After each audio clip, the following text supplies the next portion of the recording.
Assalamualaikum warahmatullahi wabarakatuh. Perkenalkan, saya dengan Rizkyawati dari Prodi Manajemen Konstruksi. Saya akan menyampaikan mengenai manajemen pasar modal konvensional. Pengertian pasar modal konvensional. Pengertian pasar modal. Definisi pasar modal. Pasar modal dan investasi. Pasar modal merupakan wadah bagi perusahaan untuk memperoleh dana melalui penawaran umum, serta tempat bagi investor untuk melakukan investasi dalam bentuk efek. Peran lembaga pasar modal. Lembaga penunjang seperti penjamin emisi memiliki peran penting dalam mekanisme pasar modal, memastikan terjualnya saham atau obligasi yang ditawarkan. Pasar modal dan perusahaan pabrik terlibat dalam kegiatan pasar modal melalui penawaran efek dan perdagangan saham yang diterbitkannya. Yang berikutnya yaitu manfaat pasar modal. Yang pertama adalah akses pendanaan. Akses pendanaan pasar modal memberikan akses kepada perusahaan untuk memperoleh dana jangka panjang melalui penawaran saham atau obligasi. Yang berikutnya adalah investasi dan portofolio. Investor dapat melakukan investasi dalam berbagai instrumen keuangan, membentuk portofolio yang sesuai dengan tujuan investasi dan tingkat risiko. Pengembangan ekonomi. Perkembangan pasar modal berkontribusi pada pertumbuhan ekonomi melalui investasi yang mendorong inovasi pada ekspansi perusahaan. Regulasi pasar modal. Peran otorisasi jasa keuangan. Otorisasi Jasa Keuangan atau OJK memiliki peran dalam mengawasi dan mengatur kegiatan pasar modal untuk melindungi kepentingan investor dan menjaga stabilitas pasar. Yang berikutnya adalah transportasi dan perlindungan investor. Regulasi pasar modal menekankan transparansi informasi dan perlindungan bagi investor, termasuk dalam hal mengungkapkan laporan keuangan dan prospektus emisi. Pasar modal dan hukum kontrak. Kegiatan pasar modal didasari oleh prinsip hukum kontrak yang mengatur hak dan kewajiban antara pihak yang terlibat dalam transaksi efek.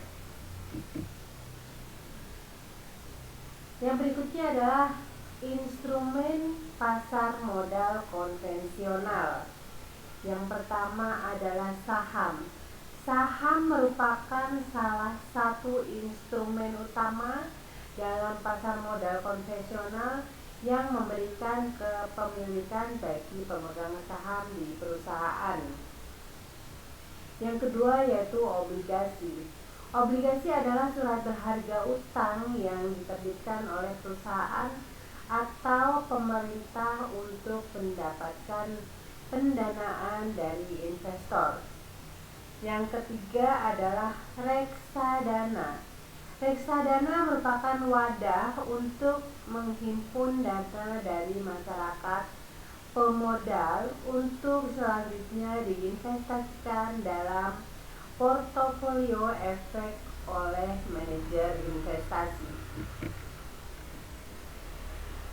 Peran pasar modal konvensional dalam ekonomi. Yang pertama adalah pendanaan korporasi. Pasar modal konvensional memberikan akses kepada perusahaan untuk mendapatkan pendanaan jangka panjang guna pengembangan bisnis dan proyek investasi. Yang kedua yaitu investasi masyarakat. Investor dapat melakukan investasi jangka panjang melalui pasar modal konvensional untuk memperoleh imbalan hasil dari kepemilikan saham atau obligasi. Yang ketiga yaitu pengembangan sektor keuangan. Pasar modal konvensional berperan dalam pengembangan sektor keuangan dan ekonomi melalui aliran dana dari investor ke perusahaan. Tantangan dan peluang pasar modal konvensional. Yang pertama adalah volatilitas pasar. Pasar modal konvensional rentan terhadap fluktuasi harga saham dan obligasi yang dipengaruhi oleh faktor eksternal dan internal. Yang kedua adalah peningkatan likuiditas. Pelaku pasar terus berupaya meningkatkan likuiditas pasar modal konvensional untuk memperdagangkan surat berharga dengan lebih efisien. Yang ketiga yaitu pengembangan instrumen. Terhadap peluang untuk pengembangan instrumen pasar modal konvensional yang inovatif untuk memenuhi kebutuhan permodalan dan perusahaan. Yang berikutnya adalah peran bursa efek. Yang pertama, fasilitator transaksi. Bursa efek menyediakan platform untuk memfasilitasi transaksi jual beli saham dan obligasi antara investor dan emiten. Yang kedua, penyedia informasi. Bursa efek menyediakan informasi mengenai harga saham, obligasi, dan kinerja perusahaan yang menjadi acuan bagi para pemodal. Yang ketiga adalah pengawasan perdagangan. Bursa efek melakukan pengawasan terhadap kegiatan perdagangan untuk memastikan terciptanya lingkungan perdagangan yang adil dan efisien. Yang berikutnya adalah peran lembaga clearing dan penjaminan. Yang pertama, penyelesaian transaksi.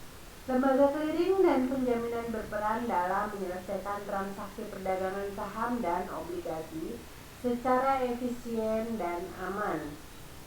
Yang kedua adalah penjamin transaksi. Lembaga ini memberikan jaminan atas pemenuhan kewajiban transaksi bagi para pihak yang terlibat dalam perdagangan efek. Yang ketiga yaitu manajemen resiko.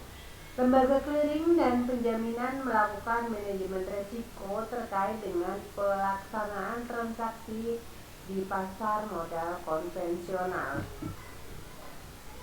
Yang berikutnya adalah perdagangan dan investasi di pasar modal konvensional. Mekanisme perdagangan. Yang nomor satu yaitu sistem perdagangan. Pasar modal konvensional menggunakan sistem perdagangan yang memfasilitasi pertemuan antara penjual dan pembeli untuk menentukan harga efek. Yang kedua adalah jadwal perdagangan. Terdapat jadwal perdagangan yang mengatur waktu pembukaan dan penutupan perdagangan efek di bursa efek. Yang ketiga adalah tipe order.